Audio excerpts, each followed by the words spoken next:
podcast where science, health policy, and public safety collide. I am one of your hosts, Melody. Stephanie. A.A. Odie. And today we're unpacking a developing national story that spans from Central California to a suburban garage in Las Vegas. Dun, dun, dun. I love a good crime doc. That's all I'm going to say. So, two alleged unauthorized biological laboratories were uncovered in the United States, and the questions they raise about biosafety, oversight, and health risk, we're going to talk about all of it today on this episode of SUPERSTAT.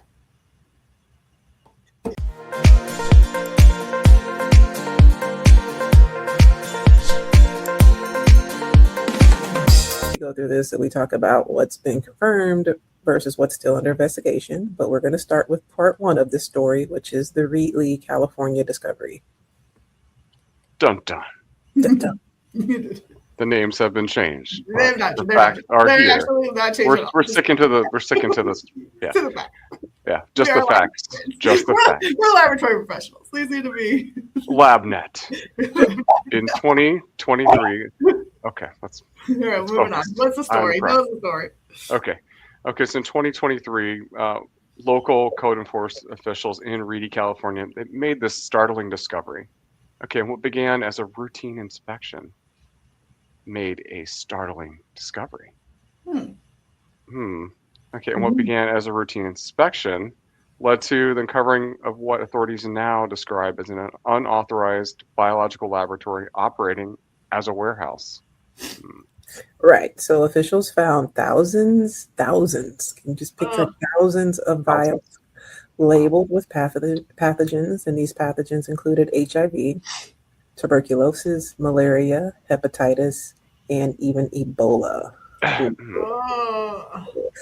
as well as genetically modified mice and diagnostic equipment not registered under federal biosafety systems. Oh my goodness. so scary. Could you imagine what? And even if it wasn't like Ebola, if you see a vial of unknown stuff and it says Ebola, oh my gosh. Anyway, that you label Ebola, that it's not. Right. What are you doing?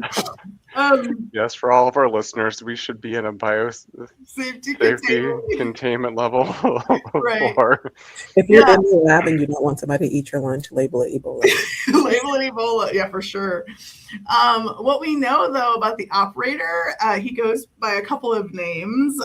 David Hay. He is one of them. I don't know how to pronounce his last name. But he was arrested, obviously, and indicted on federal charges related to distributing unapproved and misbranded medical products. He also had COVID-19 tests that were falsely marketed as authorized and U.S. made. So. Wow.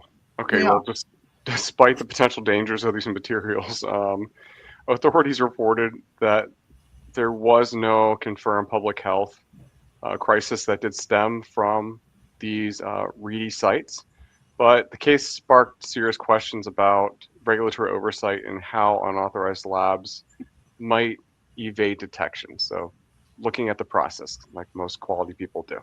Yeah, it's important to note that officials reported that there wasn't a confirmed public health risk even with the Ebola at that time, but we're going to fast forward to 2026 and a garage biolab in Las Vegas. Yep. Because this still happens. Just last month, law enforcement officials executed a search warrant in Northeast Las Vegas. You might have seen it on the news. After receiving a tip about a suspicious biological material being stored inside a private home. Wow. What investigators found was in the garage, and they found freezers and fridges holding unknown liquids and substances, so not labeled. They had glass beakers with reddish liquid and lab equipment, and biological safety cabinets and a centrifuge were in the garage too. So even though they were unlabeled, it makes you think that obviously they knew they needed a BSc, right? Yeah, and this, as you're describing, it makes me think of tonight on Fox, tonight on CBS, we now biohazards contained. So it just makes you think of those shows. It's crazy to think of this actually something that's happening. So, and you got to think about the fact that these are hazardous chemicals. And including hydrochloric acid that was stored unsecurely and probably not stored low to the ground like it's supposed to be. So if you're doing a lab Yeah, audit, it's low to the ground or in a cabinet. glass bottle. I had someone put it in plastic one time and it ate through the cabinet. Anyway, whole thing. Lab story for another time. I was so angry. I was like, why would you do that? Anyway, in total, officials transported over 1,000 samples from the garage to secure for federal analysis, like at their lab. And the results are still pending. So to Stephanie's point, like we can only talk about things that are confirmed. So the property manager, 55-year-old Ori, I know I'm mispronouncing that, but you're also in jail. So Ori Solomon was arrested on multiple charges, including improper disposal of hazardous waste and federal firearm charges related to visa violations. Wow. And recently people have come forward to state that they actually did become sick.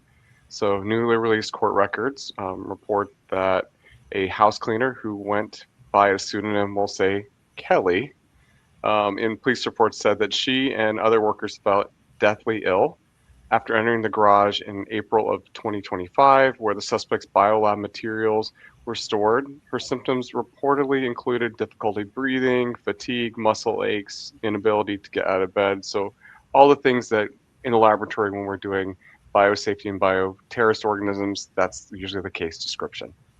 Yeah, and it wasn't just her. Like there was a handyman or like mechanical worker who became sick. But then interestingly, the defendant, so Solomon's wife, also fell ill, and one of the residents living inside the home required hospital care for severe respiratory issues. This feels like the Criminal Minds episode. Do you remember where like what's his face got stuck in the garage and like they released the toxin and he was stuck in there? What was his name? Matthew Gray Grubler, the guy with the curly hair. I forgot what his term. Anyway, it's like there's literally a Criminal Minds episode on this. Like, just to give our friend Solomon some balance, you know, yeah. Testing is still pending. And testing is still pending. That's right. We have to be careful not to overinterpret, but people getting sick is concerning. It does take extensive laboratory assessment to understand the causation. But the former cleaner also noticed dead insects in the residence, which could be from a plethora of reasons, but it does add to the story in an unusual occurrence that she had never seen before. Yeah. You got to remember a lot of this allegedly in some cases. Allegedly. Confirmed. Yes, allegedly. Yeah. So investigators believe some of these symptoms may be tied to the chemical exposure, so including inhalation of hazardous substances like hydrochloric acid, which can cause serious respiratory problems. Other things like trifluoroacetic acid and other things can cause those things. So know your SDS sheets, your safety officer coming out. So though definitive lab analysis is still underway, as Stephanie was mentioning, we're still some hazards here that we can kind of discuss and bring light to. Yeah, but it's important to note too, like the FBI and like Las Vegas Police Department have all said like the scene is safe and contained, and they don't think that there's any confirmed immediate risk to neighbors. So, which is good too, because, you know, you see those news stories where like a lab explodes in a garage or something, but this appears to be like well contained. So kudos to them. But wait, there might be what? There might be more. There might be more. Tell me more. What's new? Aaron, tell us more. There's more. Tell me why. Tell me why. Nothing but a true. Okay. There is this thought that there's a link between the two labs. So the plot thickens. Investigators and police records suggest that there may be a connection between the Reedy lab and the Las Vegas garage operation. Well, I mean, conspiracy theorists rejoice, right? I mean, the court records allege that, yeah, right? So I guess Solomon had ongoing communications with the Reedley case defendant, like hundreds of phone calls while the defendant was incarcerated. And there's a limited liability company that's owned by the same individuals linked to the California case, like with the business partners. And the police documents even describe a deeper conspiracy with shared ownership and management links between the sites. Did we know? Yeah, they're all. That's where we find out 4 episodes later that they're connected in the series. So I'm sure this connection has kind of heightened concern among lawmakers and public safety officials about how biological agents and materials can be stored, moved, and hidden across state lines outside of regulatory environments. And this is tough because this field is extensively regulated by multiple groups, education, all sorts of things. So the fact that it's able to find its way out does kind of raise some red flags. Right. Unauthorized labs, especially ones operating in residential areas, for whatever reason, pose a potential risk not only to those inside, but maintenance workers, the cleaners, occupants, and the nearby residents, as we heard earlier in the podcast. So this highlights the gap between surveillance and regulatory oversight, particularly in small, unregistered facilities. So an opportunity for thoughtful, policy discussion, maybe not panic, although this is a crazy story, and perhaps even educator to our landlords and our property managers about, biosafety in our residents. But do you really know your neighbors though? I mean, not anymore, right? So how do you know? How would you know that somebody had a lab in their garage? I mean, I guess I don't know. I get out my car and go in the house. I know. I'm doing a little better about being more social with my neighbors, but yeah, my direct neighbor, I have no idea what he's doing.